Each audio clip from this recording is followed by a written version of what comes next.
you take a look at this and you can pretty much sum that up quite nicely. They all look very one-sided. Our regular listeners to the Gab and Jules podcast would have heard you crying about Real Sociedad.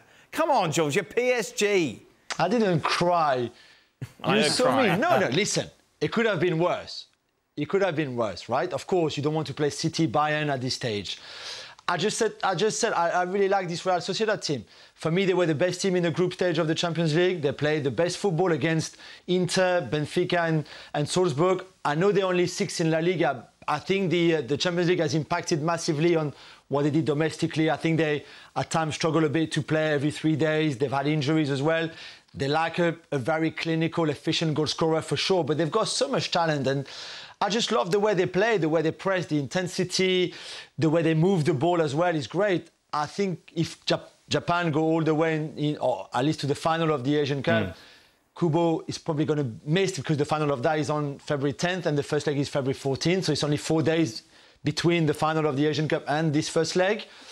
And without Kubo, it's not the same. But that's what I was saying. I just really like this Real Sociedad team, and I just don't think it's an easy, straightforward, big win for PSG. A PSG team that, again, Luis Enrique expects to be better in 2 months. But right now, it's not very good, let's be honest. Real Sociedad got a fighter's chance?